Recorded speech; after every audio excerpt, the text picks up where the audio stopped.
इस वक्त मैं राजेंद्र कश्यप जी के साथ बैठा हूँ, हमारी पार्टी के बहुत ही समर्पित साथी हैं और बहुत ही दुखद हादसा इनके परिवार के साथ हुआ।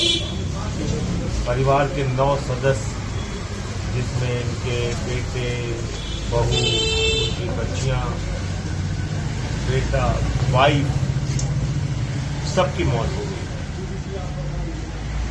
एक ऐसा हादसा, एक ऐसा अग्निकांड जिसमें सब लोगों की जान बचाई जा सकती थी। आपको यकीन नहीं होगा, लेकिन हम लोग देश की राजधानी में रहते हैं और आप कल्पना कर सकते हैं कि यहाँ पर आग लगने के बाद, भीषण आग लगने के बाद 1 घंटे के बाद फायर ब्रिगेड की गाड़ियां पहुंचती हैं और उनका हाइड्रोलिक सिस्टम काम नहीं कर रहा था। परिवार के लोग ऊपर से चीख रहे थे, चिल्ला रहे थे, बचाओ बचाओ कह रहे थे। आस पड़ोस के लोग भी मदद करना चाहते थे, लेकिन जब फायर ब्रिगेड आ गई तो लोगों को लगा कि अब तो इनका जीवन बच जाएगा, ये लोग सीढ़ी से नीचे उतर पाएंगे। लेकिन क्या आपको यकीन होगा कि वो हाइड्रोलिक सिस्टम काम नहीं कर रहा था।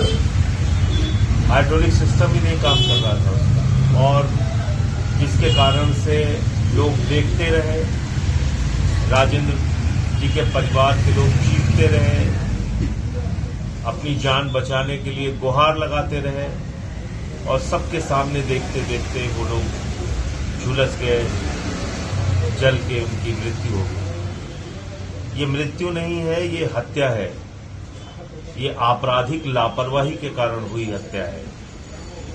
ये सिस्टम के फेल्योर के कारण हुई हत्या है और ये बताती है कि हमारे जीवन की कोई कीमत नहीं है सरकार की निगाह में, व्यवस्था की निगाह में। और इतनी बड़ी घटना हो गई, कौन जवाब देगा?